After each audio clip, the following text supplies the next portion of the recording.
Энэхүү аврах тэмтрүүлэлт мангасыг нутгийн иргэд далайн бурхан хэмээн шүтэн биширдэг байжээ. Түүний эрэгтэй босгох давлгаа нь ямар ч усан онгоцыг хөмрөх чадaltaй бөгөөд хүн төрөлхтний цэргийн байлдаа нэг хүлэг онгоц байсан ч түүний эсрэг юу ч хийж чадахгүй. Харин хүмүүсийг илүү их цөхрөст автуулж байгаа зүйл нь энэ авраг мангас чиглэлээ өөрчлөн дэлхийн хамгийн хөл хөдөлгөөнтэй бомб руу галзуу мэт давшиж байна. Бүтэн 7 хоног хүлээсэн монарх мангасуудын өв залгамжлал цуурлын шинэ анги эцэст нь гарлаа. Өмнөх ангийн төгсгөлд гол дүрийн эмэгтэй болон түүний нөхөд дэлхийн гүнд гатсан шоуг аврахын тулд санамсаргүй байдлаар өөр ертөнцийн авраг мангасыг сулсаж орхидог. Сүхэн арлыг хамгаалагч Конг үүнд маш ихээр хийлэгнэж энэхүү халдагчийг номхдохоор зэхэж байсан ч харамсалтай нь тэрхүү авраг мангас усанд шумбан зүгтжээ. Конг зөвхөн энэ бүхнийг өдөөгчдийн зүг уур хилэнтэйгээр архирахаас өөр зүйл хийж чадсангүй. Нисдэг тэрэг доторх Кеко болон бусад хүмүүсийн царайд төгшүүр тодорч энэ авраг мангас хүн төрөлхтөнд асар том гамшиг дагуулна гэдгийг тэд сайн мэдэж байв. Удалгүй тэд монарх байгууллагын далайн дээрх удирдах станцад хурж ирлээ. Хүн бүрс яарн нисдэг тэрэгнээс буух бөгөөд хөлгийн сүүл хэсгээс нэгэн шавж мөлхөн бууж байгааг хэн ч анзаарсангүй. Энэ үед ажиллагааны удирдлагын өрөө аль хэдийн эмх замраагүй байдалд орсон байв. Дээд командлагч Натлие сүхэн арал дээр халтлагад үртэж одоо хүртэл сураггүй хിവэр байна. Түүнчлэн хүчтэй соронзон орны нөлөөллөөс болж тэд төв штабтай холбогдож чадахгүй байлаа. Дүрмийн дагуу хамгийн өндөр албан тушаалтан болох тийм командлагчийн үүргийг түр орлон гүйцэтгэх ёстой. Гэвч түүний одоогийн байгаа байдлыг харуул сэтгэл зүйн хувьд огт бэлтгэлгүй байгаа нээлт. Энэ үед шоу болон бусад хүмүүс удирдлагын өрөөнд орж ирэв. Тэрээр энэхүү аврах хүлэг онгоц яагаад энд зогсоод байгааг, яагаад тэр аврах мангасыг мөрдөхгүй байгааг гайхаж байлаа. Тэм даруй дүрмийн ном гаргаж ирэн тайлбарлаж тэд заавал төв штабын зөвшөөрлийг хүлээх ёстой гин. Шоу хэлэгч үгүй болов. Хэрв тэр аврах мангасыг хүн ам шигөөс өөрсөн бүсэд газардуулах юм бол үүсэх уршиг нь төсөөлхийн аргагүй юм. Тэд ямар нэгэн аргаар үүнийг зогсоох ёстой. Тим яран ураг шалхаж энэ хүлэг онгоц бол зөвхөн хяналтын станц болохоос байлдааны хүлэг биш гэдгийг онцлов. Шоугийн уур даруй маш ихээр хурж монарх байгууллага хизээнээс ийм холчхор болчихсон юм би хэмээн уурсав. Тим эмзэг сэдвийг нь хүндсэн мэт санагдаж дахин эргэлзсэний эцэст тушаал буулгав. Хүлэг онгоцыг хөдөлгөж тэрхүү авраг мангасыг мөрдөхөр болов. Гэхдээ аюулгүй зайг барьж хэд ойртохгүй байх нөхцөлтэйгээр харин сүхэн арлаас дагаж ирсэн тэрхүү хачин жигтэй шавж хонгосоор дамжин хүлэг онгоцны ажилчдын амьдрах бүсэд хэдийн хүрсэн байлаа. Кит болон бусад хүмүүс үүнийг огт мэдээгүй байв. Энэ үед тэрээр өөрийн бодлогогүй үйлдэлээсээ болж харамсаж сууна. Хэрв тэр өөрөө зөрүүдлэн товчлуурыг дараагүй байсан бол орон зайн сууг нээгдэхгүй байх байсан бөгөөд тэр аврах мангас ч энд ирэхгүй байх байсан юм.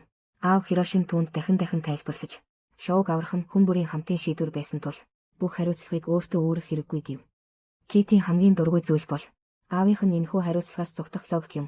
Тэрээр хаягдсан ээжигээ бодон та өөрийгөө бас ингэж тайвшруулдаг байсан уу хэмээн асуув. Кит сэтгэлээр унан алгуурхан ураг шалгаж байгаад санамсаргүй байдлаар нэгэн ажилтнтай мөргөлдөв. Нөгөө хүн бичиг баримт барин дүнгэж ажлын байрандаа эргэж ирээд байлаа. Гинэт чихэнд нь хачин чимээ сонсогдов. Тэр хүн гайхан толгоогоо өргөн хартал дараагийн агшинд нөгөө хачин шавжинд дайруулан унлаа. Харин энэ үед тийм аюул нүүрлээд байгааг огт мэдээгүй байв. Тэрээр холбооны системийг дүнгэж засч дуустал. Төв штабаас тушаал ирлээ. Дээд албан тушаалтан тэнд ямар ч хамаагүй үнээр тэрхүү өөр ертөнцийн авраг мангасыг мөрдөхийг тушаав. Үүний зэрэгцээ нэгэн баривчлах тушаал хавсрагсан байсан нь шоуг байцаалтад оруулахаар төв штаб руу хүргэх тушаал байв. Учир нь өмнөх бүлэгт тэрээр дур мэдэн ажилласан билээ. Монарх байгууллагын нэгэн харуулын пост руу халтлаа. Гэвч Тим шоугийн чадвар болон зан чанарыг маш сайн мэдэж байв. Үүний зэрэгцээ төв штабын зарим хүмүүсийн гаргасан шийдвэрт сэтгэл дундуур байлаа. Тэрээр факс ажиллахгүй байна гэсэн шалтгаанаар энэ тушаалыг үл тоохоор шийджээ. Ямар ч тач дараагийн ажиллагаанд ариун туршлагатай энэ ахмад дайчинд найдахаас өөр аргагүй. Шоу авраг биетийн хөдөлгөөнийг ажиглах зураа Кикод сэтгэлээ уудлан ярихаа мартсангүй. Хэдийгээр монарх байгууллагыг тэд өөрсдийн гараар босгосон ч одоо цагт танигдахын аргагүй өөрчлөгдөжээ. Энэ үед хяналтын ажилтан мэдээ дуулгав. Өнөөх мангас гинэт хурдаа нэмсэн байна. Манай хүлэг онгоцны хүчин чадлаар түүнийг гүйцэх боломжгүй. Шоу огт эргэлзэлгүйгээр хүчийг дээд зэгт нь хүргэх тушаал өгөв. Жолоодогч болон Тим хоёр зэрэг эсэргүүцэж ингүүл хөдөлгүүр хит халж ачаалсан хитэрнэ гэв. Эцэст нь хөдөлгүүр эвдрэхэд хүрнэ. Гэвч шоу энэ эрсдлийг заавал үүрэх ёстой гэж үзв. Хэрв далайн авраг мангасыг алдчихвал хүн төрөлхтний амсах хохирлыг хэмжих аргагүй болно. Хоёр тал маргалдаж шийдэлт хүрэхгүй байх зур радарт далайн мангасын чиглэл илэрлээ. Тэрээр олон тооны хүлэг онгоц зогссон малагтын хоолойг чиглэж байв. Үүнийг сонсоод Тим шууд л дуугаа хурав. Тэнд байгаа олон мянган хүний амь настай харьцуулбал өөрсдийнх нь энэ хүлэг онгоц юу ч биш байлаа. Энэ үед Кикоч мөн гарч ирэн үг хэлв. Та нар монарх байгууллагын эрхэм зорилгыг санаж байна уу? Тим шууд л ам алтан. Мангасуудын 90 үед судлах бөгөөд хамгаалах. Кико толгой дохив. Энэ бол биелийн хэлсэн үг. Үүний гол утга нь үннийг цуцалтгүй хайх явдал юм. Тим хэлэх үггүй болов. Эцэст нь тэрээр бүх хурдаараа урагшлах тушаал өглөө. Гэвч маш бодит асуудал тэдний өмнө тулгарв. Энэ хөлөг онгоц бол байлдааны хөлөг биш. Далайн мангасыг гүйцэж очлооч юу ч өөрчилж чадахгүй. Харин шоу тавцан дээрх нисгчгүй төхөөрөмжийг саналаа. Дээр нь сонор төхөөрөмж суйрлуулсан байгааг мэдээд тэр Кекотой харц тулгарв. Тэр хоёр энэ авраг биетийг инфраавианы дохионд маш мэдрэг гэдэгт итгэлтэй байлаа. Нисгчгүй төхөөрөмжөөр дуут долгион цацаж түүний урагшлах чиглэлийг саатуулах бүрэн боломжтой. Хажуунаас нь Хироши гайхалтай тусламж санал болгов. Тэрээр импульсийн үзүүлэлтийг гараар тохируулж авраг биетийнхтэй төстэй дуут долгионы дохиог дуурайлгаж чадна гэв. Ингэвэл түүнд нөлөөлөхөд илүү хялбар болно. Ээж Кекон хажууд нь бүх хугацаанд хамт байв. Яаж ч харсан. Энэ их хүү хоёрын харилцаа маш хүйтэн хөндий харагдана. Удалгүй. Засаж тохируулсан нисгчгүй төхөөрөмж тавцангаас хөөрөв. Далайн мандалд ойрхон нам өндрөөр нисэж түн удалгүй урд байгаа авраг биетийг гүйцэв. Оператор төлөвлөгөөний дагуу сонор төхөөрөмжийг ажилууллаа. Гэвч далайн давалгаа хэтэрхий их байв. Далайн мангаст төдийлөн нөлөөлсөнгүй.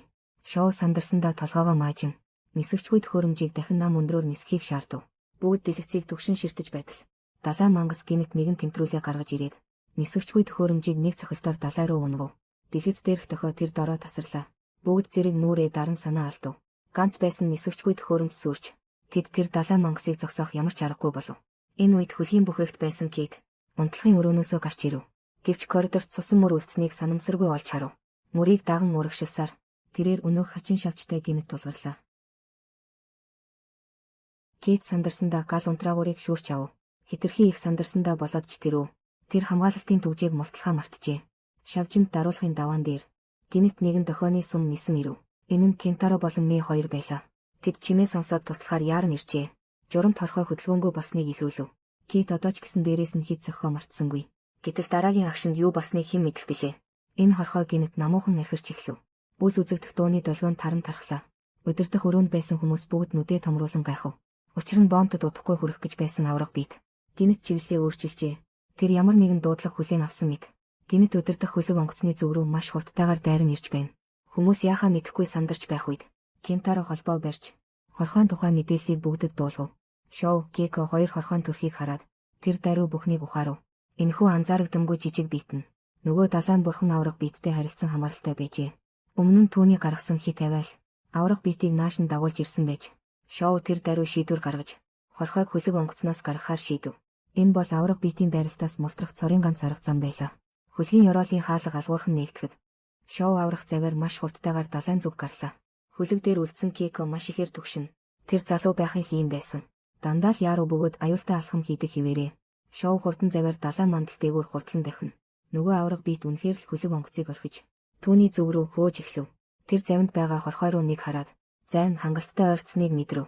Шоу хурдхан эргэж хоёр гараараа хорхойг далай руу шидчихв. Авраг биет хөөхөө байсан хэдий ч түүний үүсгэсэн авраг давлгаа завины зүг нүмрэн ирлээ. Азар шоу маш хурдтай байсан тул аврах давлгаанд өртсөнгүй. Хөлөг онгоцонд байсан хүмүүс бүгд уужуу амьсгаа авцгаав. Харин нөгөө шархадсан хорхой чимээгүйхэн аврах биетийн биед наалдан оджээ. Кекогийн харц тогтургүйжиж олон жилийн өмнө жилийн арал дээр яг ийм дүр зурагтай тулгарч байснаа гинэт санав. Тэр үед хайгуулын 3 гишүүн дэм буудлын эзэгтийн чиглүүлснээр нэгэн нууцлаг агуйд очсон юм. Тэд тэндээс нутгийн иргэдийн далайн бурхан хэмээн тагтаг тэмдрүүлт мангасыг харжээ. Гэрхай бис бас нэгэн шин зүйл олж харсан байна. Ханы анзаарагдамгүй нэгэн буланд олон тооны хачирхалтай хорхоонуудыг сийсэн байв. Тодорхой зай тутамд хид хідэн ховлтой зураас зурагдсан байлаа. Билийн нүүрэнд баярлаж хөөрсөн шинж илрв. Тэр яаран шоу Кеко хоёрыг олж очоод одоо хөдлөх цаг болсныг сануулв.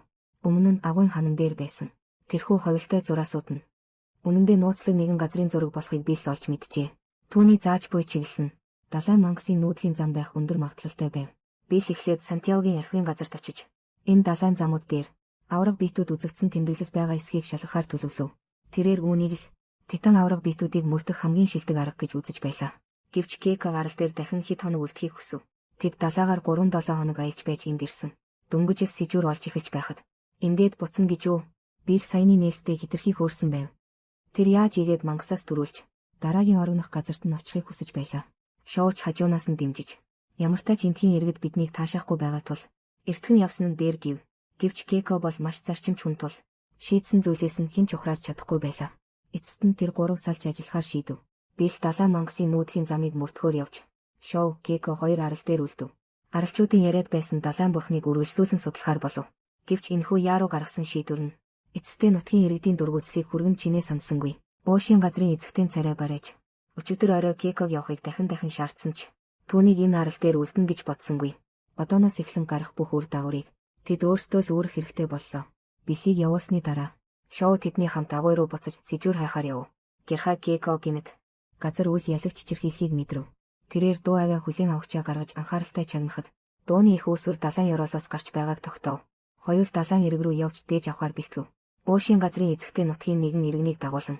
Гинэд тэднийг хайж ирэв. Тэр хоёр юр бусын ааш гаргаж шоу Кеког хоёрыг зөвшөөрөлгүй үлдсэнд ууралсангүй. Харин ч тэднээс албан ёсоор хүлцэл өчөв. Учир нь энэ арлынхан гадныханд маш дургүй бөгөөд тэд төрөлхийн их мухар сүсгтэй аж гадны хүн ирвэл тэдний шүтдэг бурхан ил гарч ирэхгүй гэж эмээдэг байна. Өнөөдөр яг арлын жил бүр болдог тахилгын өдөр таарчээ. Эцэгтэй шоу тэднийг заавал оролцохыг хичээнгүйлэн өрөв.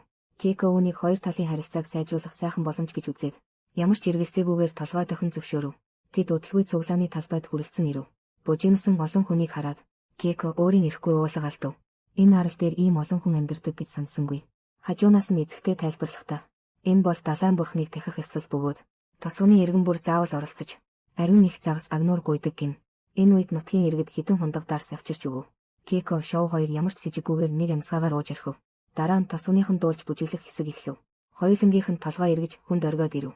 Хөлн өөрийн мэдлгүй олон хүний гол руу гүйж оров. Талбай муур амьсгал улам бүр халуухан болох үед Кеког хамгийн түрүүнд бие барьж зогсов. Энэ үед тосгоныхон бүгд чангаар хашгиралдаж эхлэв. Хідэн чирэг ирчүүд нэгэн хачин жигтэй том загсыг дамжлан талбайн голд авчирлаа. Болноороо нийлж түүнийг дээш нь дүүжилсний дараа толгойдоо загсны титэм зүүсэн ир урт хутаг далайж том загсны цагаан хэвлийг шууд суулж орхив. Уушийн газрын эзэгтэй тэр дороо сүгдэн суув. Духан дээр нь загсны цусыг түрхэж дуусах хүртэл түүний харц гинэт хүйтэн бөгөөд ширүүн болов. Кеког хоёр юу болоод байгааг ойлгохгүй зогсож байтал эргэн тойрны тосгоныхон бүгд таран одсныг анзаарав. Энэ үед Кеког өнөөх танил чичиргээ дахин мэдрэгдэв. Гэхдээ энэ удаад илүү хүчтэй байлаа. Дараагийн секундэд тэр хоёрын нүд орой дээрээ гарав. Үе олон хачин жигтэй цох хорхоонууд уусын оройгоос доош шууд дайран орж ирэв. Шоу Кеког хоёр айсандаа хар ирчээрээ зогтов. Тосгоны гудамж удалгүй цох хорхоод бүрэн бүрхэгдэв. Тэд тосгоныхоноос тусламж хүсхийг оролцсон ч айл бүрийн хаалга тас хийдэл цоожлогдсон байв. Шоу шийдэмгийгээр Кеког дагуулan хөлөг онгоц руу орж нуугдахаар бэлтгэв. Гэтэл урт талаас гинэд асар чанга хархирах чимээ сонсогдов. Аврах тэнтрүүлт мангас толгоогоо цохолгов. Өнөөх хачин цохууд дуудлах хүлээн авсан мэт тэр хоёрыг зүгээр орхиж шууд далай руу чиглэн сэлж одов. Дээрх нь монорх мангасуудын өв залгамжлал 2 дугаар бүлгийн 2 дугаар ангийн агуулга байлаа. Энэ бүлэгт гарах мангасуудын тоо өмнөх бүлгээс хамаагүй ихссэн байна. Хэрэв эдгээр зураг авалтууд хиймэл оюунаар бүтээгдээгүй бол анги бүрийн бүтээх үртгэн ердийн нэг бүрэн хэмжээний киноны төсөвтөд үзэх бизээ. За ингээд өнөөдрийн тайлбар үгээр өндөрлөж байна. Таалагдсан бол сувгийг маань үргэлжлүүлэн дагаарай. Дараагийн дугаараар уулзцгаая.